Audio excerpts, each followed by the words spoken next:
that is, if you've decided that it is an environment that does not bring out the best in your child, and even worse, may actually create a level of trauma or distress for them, again, as we know, that's not resilience building at all, then you're basically creating a decision that is meeting a short-term need and ultimately may lead to further problems down the track where we then have mental health issues and so forth.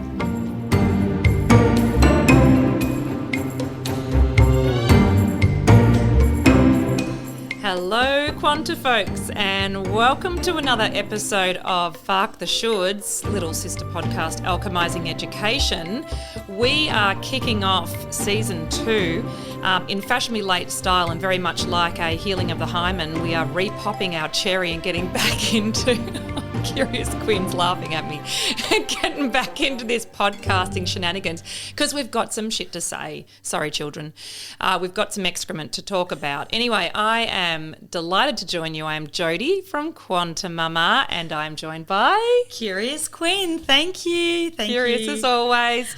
So Quinny's just laid the topic on me because, as you know, here at QM headquarters, we're really not into preparation. No. So what are we talking about on Alchemising Education today, Quinn? Well, I really feel like we need to, or there's opportunities for us to consider that our kids can decide for themselves. Yeah, so I think you mentioned in the preamble before we started recording that we, in season 1, we talked about the parents get to decide, and we were talking around, I guess, the handing back of responsibility and decision making to parents around their children's education and what that looks like, and it might be slightly outside the traditional. But the follow-up to that, I think you were talking about, was the kids get to choose, and there's real potency in education where it's kid-driven, which is something I feel really strongly about, as you know, because I'm running a real-time, real-world experiment on my children. And as I've said before, we'll find out in, 12 to 15 years if it doesn't work out and they're all in jail. I'm kind of hoping that won't be the case, and certainly with 4, you'd have to think the odds are pretty good that at least one will be there to put us in a nursing home when the time comes. Yes, I think that's the case. You'll be fine. You'll be fine. But yeah, I think that, our children have an intuition and a knowing that what they realise works for them best. And I feel like as parents, as guardians of these beautiful little young people, that we have a responsibility to allow them to have a say in things. Yeah. And I feel like one of the things that perhaps we've missed more recently is giving them those choices and to learn from those choices, because when you go out into the big world and put your big girl pants on, as you often say, yes, it's really scary. And if they haven't been given those opportunities when they are young to make certain decisions and to learn from that decision making, then where do they ever start? Yeah, where do they start? It's the richness of discomfort, and I'm a big fan of people finding comfort and discomfort. I think we do it very poorly in society these days. So, I'm really grateful every time I get to witness my kids in this really, I guess, uncomfortable, sorry, just moving some things around here, uncomfortable position, and finding that comfort within that, because in fact, very often we will save people from themselves. We'll actually catch them before they fall. Now, if you're actually on top of the cliff, that's an ideal thing to do. But if you're on the proverbial cliff, you actually don't know if you fall off whether you're going to fly or land in water and still survive. You might get a bit wet, you might get a little bit dusty, but it's okay. And that's where the richness and wisdom of life is, those what other people perceive to be bruises, because they're not experiencing that adversity or that scuffle firsthand. When you're in the mud, it's not necessarily difficulty. It's actually you get on with it, don't you? Well, it feels a bit ugly and it might feel a bit horrible. Yeah. But as many of us know as adults, some of our greatest outcomes have been through the messiness and through maybe a little bit of heartache or through some pain or through the discomfort. What looks like discomfort?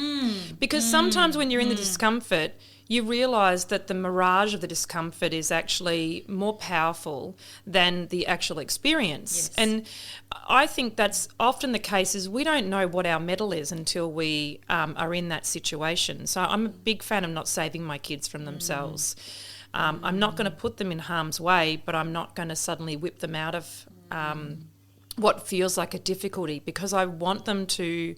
I think that's the real resilience of this life, right? We talk about resilient kids, and often I see the resilient kids are kids that are in traumatic or abusive situations, and abusive is a very wide-reaching verb in this case, but abusive situations, and it's like if you can survive that, that's resilience. And I'm calling BS on that, because that's actually just a trauma being applied to a child. A child that is resilient is one who understands they are in charge and in control and are still making the decisions despite the difficulty of their environment, and they are supported. So that's where I think real resilience comes from. But we've got this false idea that resilience just comes from trauma, surviving trauma. And no wonder society is littered with victim and victim mentality, you know. But let's circle back, although I feel like you got all lit up for a second there. Well, you want to talk about something there, don't you? No, well, one of the things, I mean, apart from the fact that I love hearing you share your wisdom, I really resonated with when you said feel supported. So I think where we have an opportunity with the kids is to provide them with those opportunities where we don't save them, or where we do give them choices and we do allow them to decide, but they feel supported in that. And what a beautiful opportunity when they're in under our wings as youngsters and as teenagers, because once they're out from underneath your wings, they're not going to feel maybe as supported or get that immediate support. So I feel like they are going to be braver in making decisions for themselves and perhaps take more risks and try new things, because we do support them as they're developing. And I just think that's an incredible gift we can give them. So that was the word I was thinking of when you were talking, was when you said that word support, I thought, yes, that's the opportunity that we have. Yeah. And that's where that resilience then does build, because if they get it wrong, it doesn't matter. It's not life or death in most circumstances, of course, unless they're at the top of that cliff. But, you know, they're supported through us being around them. And I suppose we feel really strongly about the children getting to choose. And I mean, we've got a broad range of children in terms of our child range between us is sort of 8 to 18. So we've got the whole lot. But the 18-year-old is just a child as much as the 8-year-old, because we talk about an emotional maturity and we talk about, I guess, like an empirical maturity in terms of how you're living your life and the decisions you're making. And so, you know, I think lots of us don't ever graduate from that childlike state until probably we move out of home and we really get to find out. Yes. But we obviously have brought that into their education. Yes. And I mean, I know I probably mention this every single podcast, but I feel so strongly about circuit breakers because a lot of our listeners are recovering school parents, aren't they? You know? Or maybe considering what schooling environment is best for their child. Yeah. And I mean, as we've talked about before, we are not prescriptive about education, but we are about understanding where the limitations and the failings and the opportunity to improve is. And the mechanism of the mainstream schooling system is such that it will take the groundswell to affect change.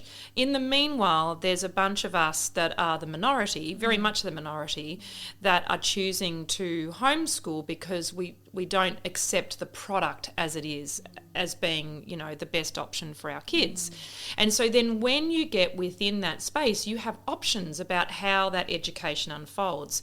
And as I've spoken about before, the greatest education teacher, certainly for alchemising it in our household, is our youngest, who is our most headstrong. And he just literally turns around and says, I'm not doing that. If he's not up for it, he's not up for it. And so rather than strong arm him into it, which is usually my modality of parenting, I'm just going to break your will so you know that I'm more powerful, which doesn't work for him either. So he's a painful teacher at times. It means that you have to get creative in the way that we approach education, so it's very much child-led or student-led.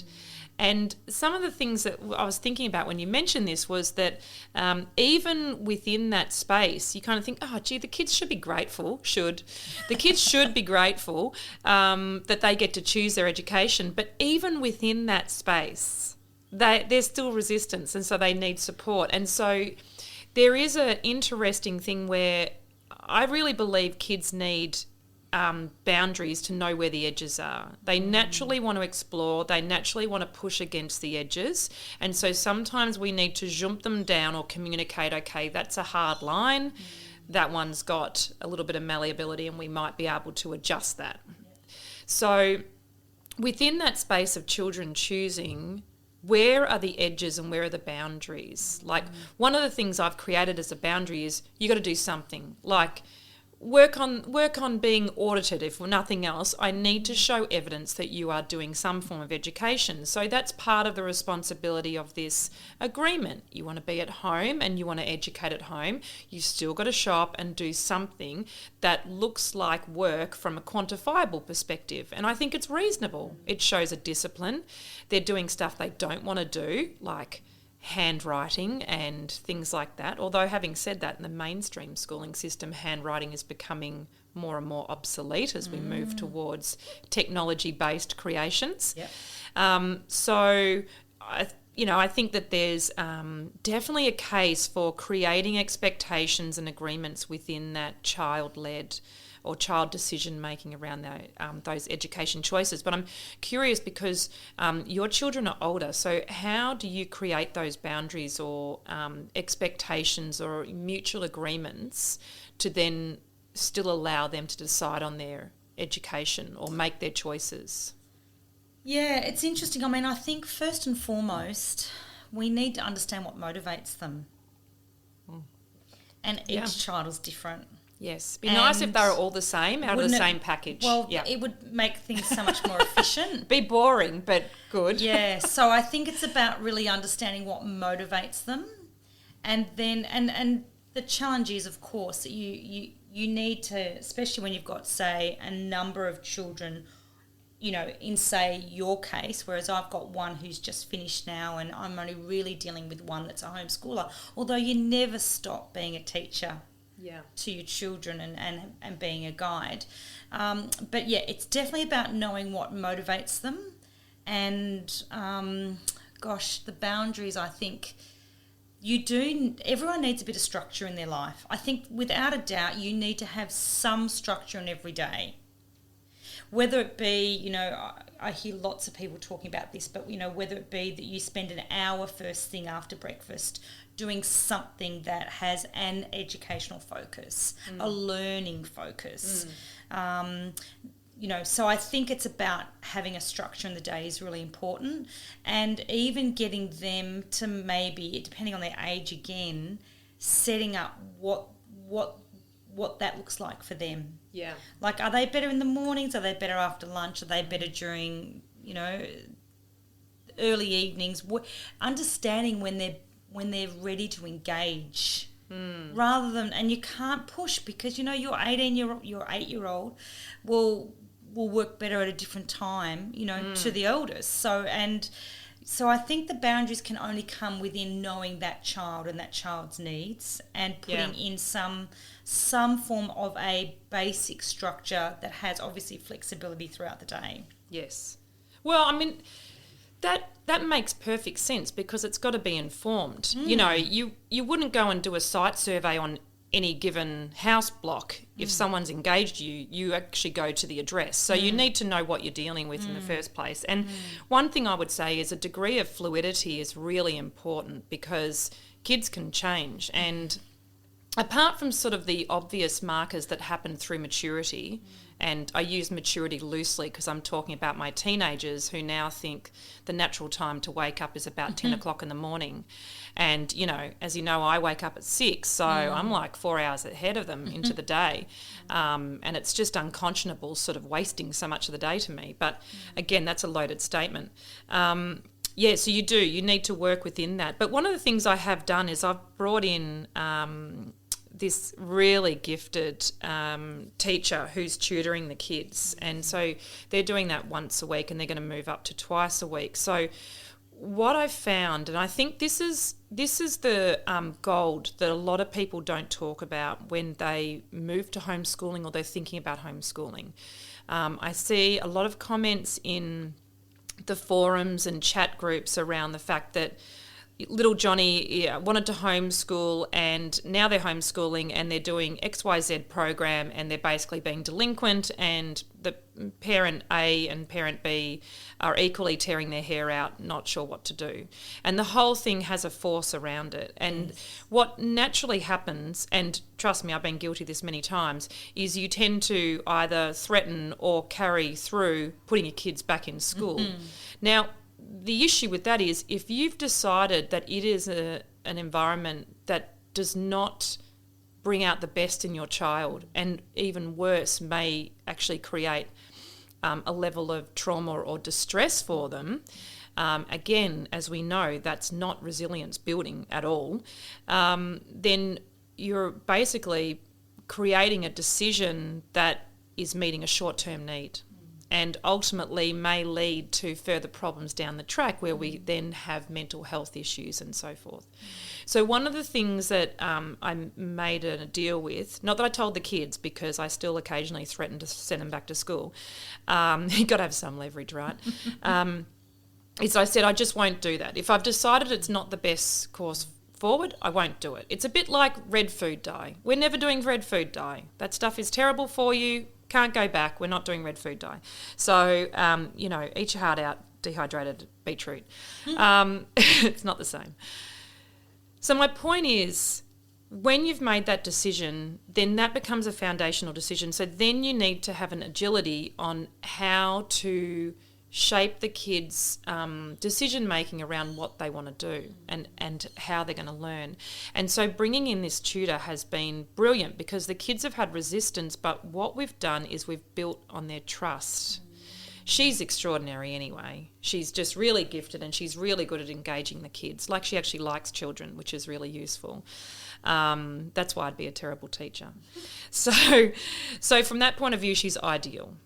But the other thing that she did the other day, which was so awesome, was she actually engaged all 4 of my kids. So only the 3 younger ones are the ones currently getting tutored.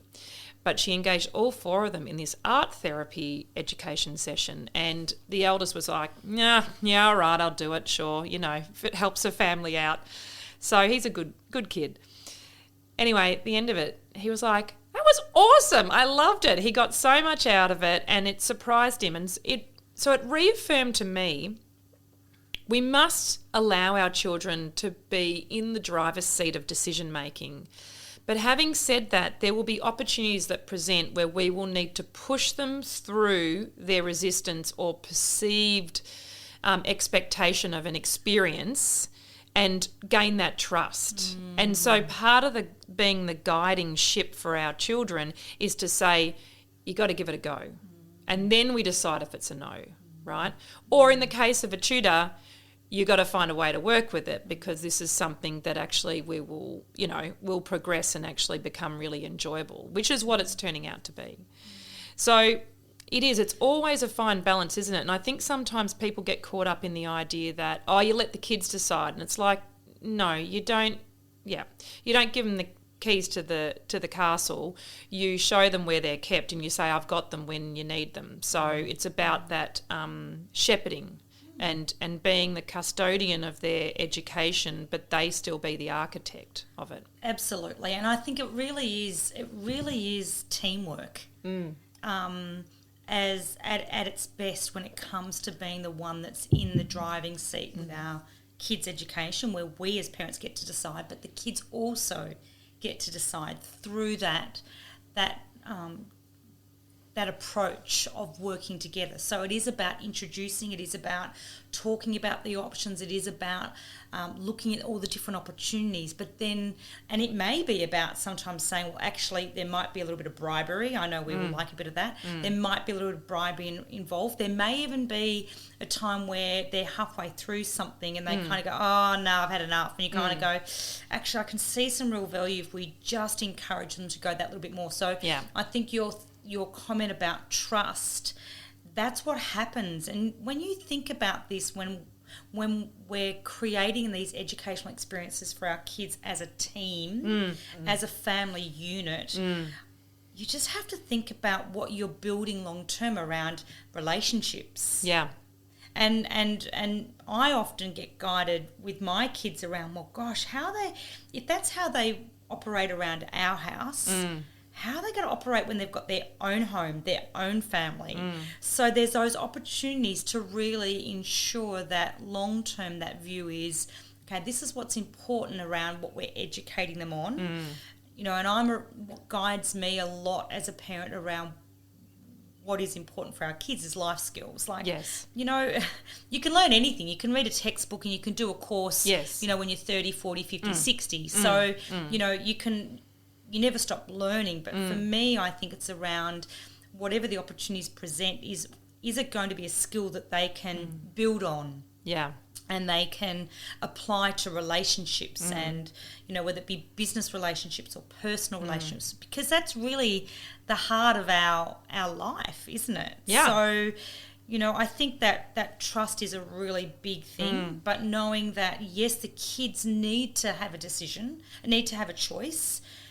We can guide that. Yeah. But ultimately, they will only be motivated if they feel like it's going to add value to them. Yeah. Or it's going to have some purpose for them. Yeah, they've got to see the applicability. And I think that's where sometimes people hit those speed humps or roadblocks when they do move to a home education system and they basically apply one of those fully formed programs that they essentially do at home. And there's, again, that lack of sort of consent or spaciousness for the kid to say, I'm really interested in this, and I do wonder with kids whether they have an interest in such a broad range of topics. I think it's a very adult mentality to learn a bit of this, bit of that, bit of that and bit of that, because most kids, if you think about how their mind develops, as toddlers, they'll be really focused on one thing and they'll be really focused on achieving a certain goal within that, building blocks, Lego. They don't get a new Lego box, start building it, get 10 minutes into it and go, boring. I mean, my kids, anytime they've done Lego, have sat there until they've completed it, even if it's like an impolite time of night. So they're very focused on achieving that outcome when they're invested. For some reason, adults have decided that kids need a bit of this, a bit of that, and a bit of that. And one of the things I always remember my daughter said, and this was her specific experience, was that because she wasn't finishing her work in a timely fashion, because they'd be jumping topics, right? This is like grade 4. What would happen is it would get to lunchtime, and because she hadn't completed it, she'd be kept in at lunchtime to complete it.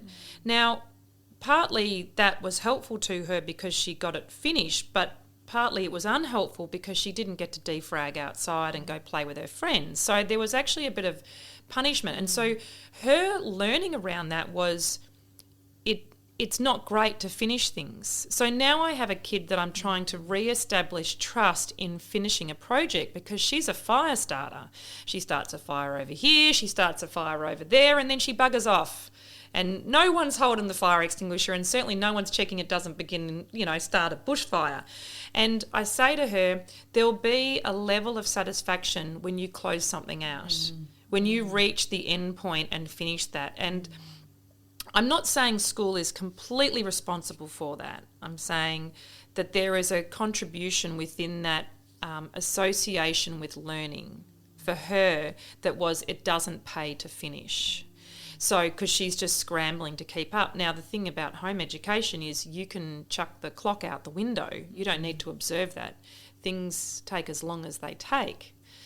If you're doing a program, maybe they do, maybe they don't, and that's up to the individual program. But I guess what I'm saying is look at those things. Be curious, be curious, like our friend Quinn here, about what it is that could be, I guess, an obstacle for your child as to why they're not doing something.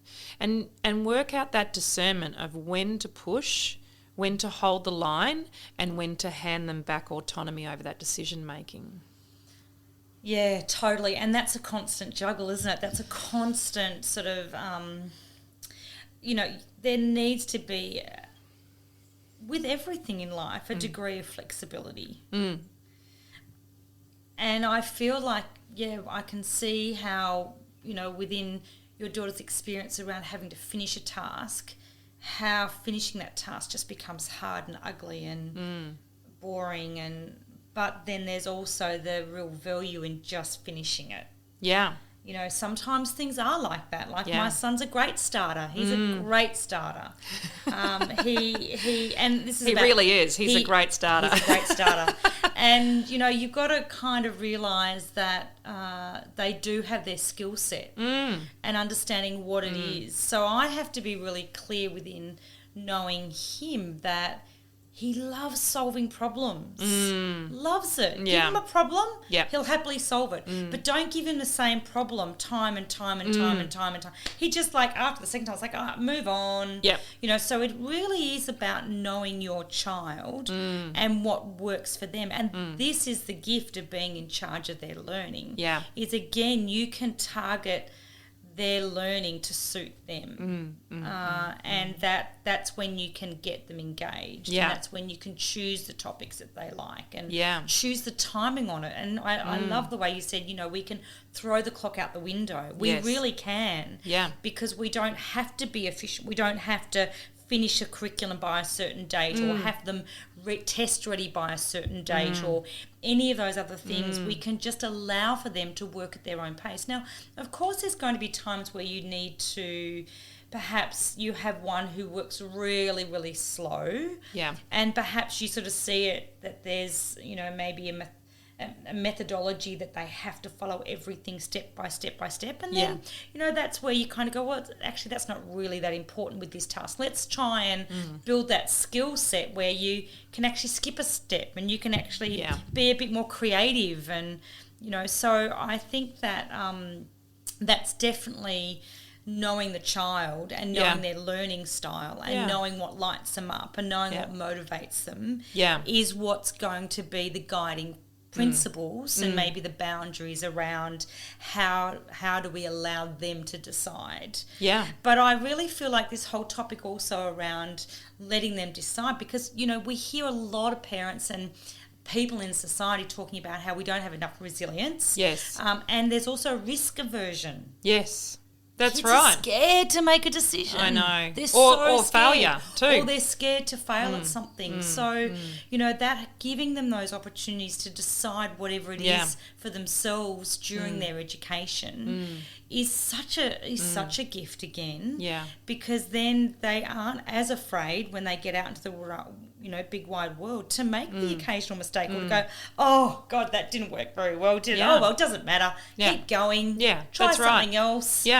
That refractory period gets shortened and they extract the wisdom from it. And I think that's one of the things as a parent that I would say to other parents is do take care to not look at the timing of things, because that sometimes kids need a period of stagnancy to work out what they want to learn or what the next things is that they want to focus on. And I see that, I see myself doing it too, trying to manhandle where their education is going to go. And I see it outside influences, trying to manhandle or shape the education.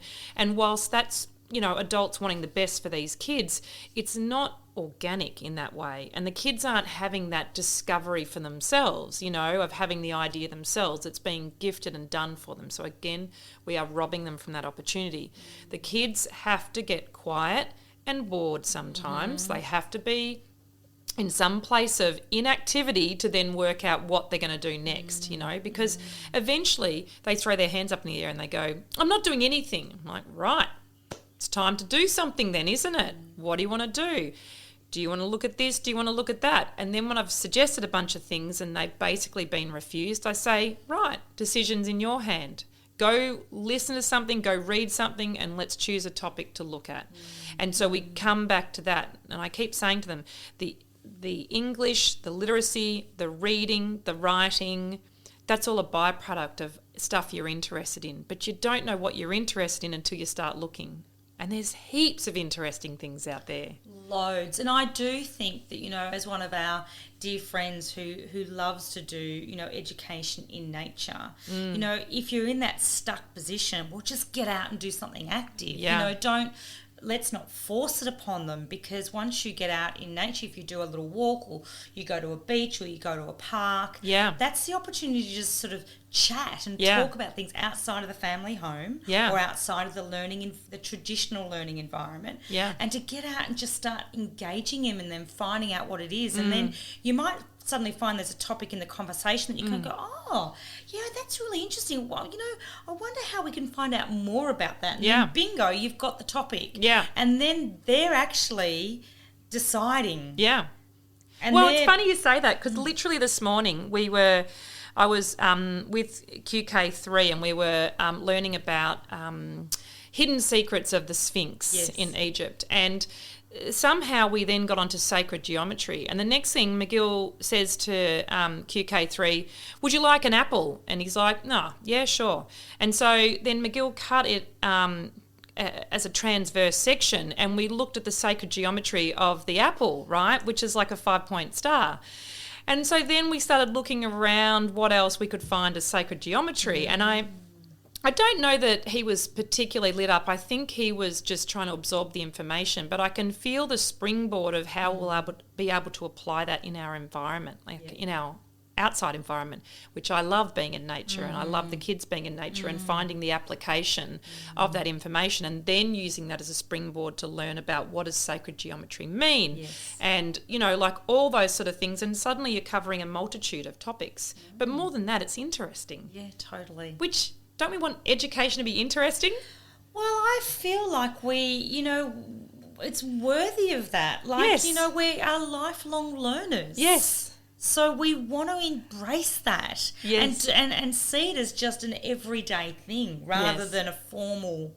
It doesn't have to be a formal thing. It can be a very relaxed, everyday opportunity. Absolutely. So, I just kind of think that we just need to make sure again that we tune in to our kids. Yeah. I just feel like and we won't always get it right. There's many times where I put up a block and sort of say, I'm not listening right now, or I don't have time for this. Yes. But I tell you what, where I really feel the magic is when I actually stop for a couple of minutes and I see that they're ready to talk about something. I go, tell me.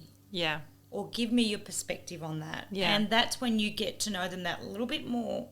And then you kind of go, right, this is where we can take it. So our kids are really intuitively smart. They know what lights them up. They know what they need. And that's probably what I would love to say as part of this conversation, is that they know what they need.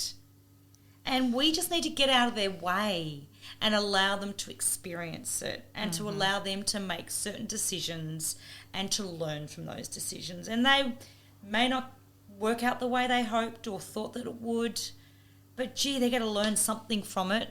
Absolutely, and they'll feel empowered in the process. And that empowerment is invaluable. I think so too. I mean, I think that's the richness of the life experience, So love it, Curious Quinn. As always, bring in the gold. Starting out strong. Cherry popped. Well done, Cherry us. popped. We can go have a proverbial cigarette now. Or a glass of wine. Oh, yes, why not? Although it's too early in the day, maybe. It's past midday somewhere in the world. That's the rule. Totally. Exactly. Until next time, beautiful people, and hopefully not too long. We've got our skates back on, so we'll be talking again soon.